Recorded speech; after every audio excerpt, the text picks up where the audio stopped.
How do you have universities when there are no lecturers? The education system I've inherited here treats and creates an African man or woman whose greatest desire is to run away from his Africanness.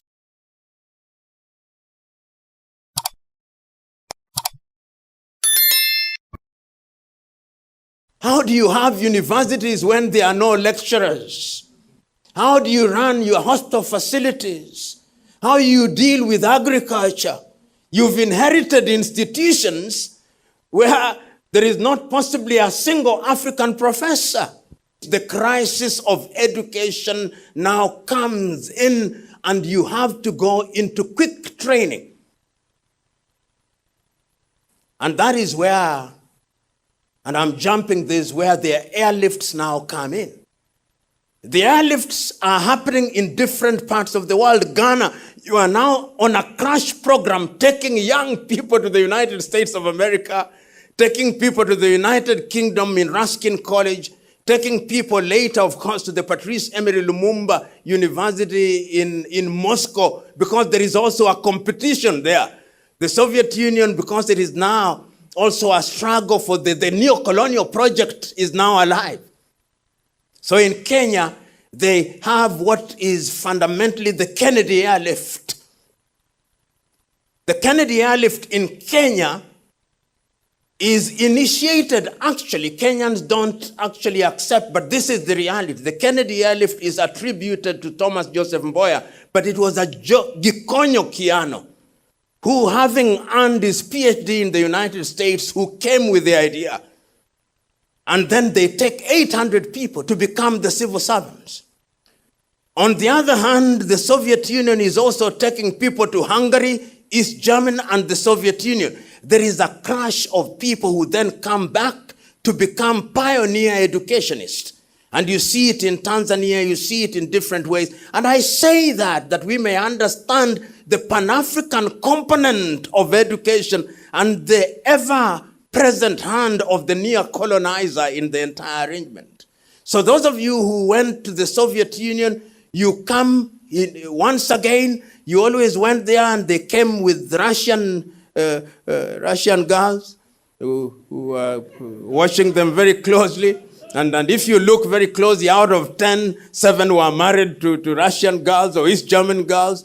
Those who go to the United States, and for the ladies, of course, you are a little bit more discreet, so you never came with the men. But for the men, you find they come up either with the Caucasian or African Americans. But you can see the process of indoctrination is alive and well. So when they come back, they begin to populate our universities. And the universities are organized in a manner, as I said a little earlier, the East African University in Dar es Salaam, or rather in Kenya and Tanzania and Uganda, you now have specialty. It's called the University of East Africa. That is what we inherit. Which books are you reading? Are they Pan-African books? Are these Pan-Africanism still alive and well at that time?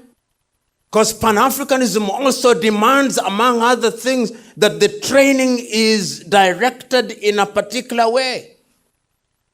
And you can see major activity. The Ghanaians will know when the Osagyefo comes, is in a hurry. Wibena. We never rather. Education is given its pride of place. When in 1969 is instituting the Kwame Nkrumah University Institute, which is now the Kwame Nkrumah University. And I want you to read his speech on that day about university education.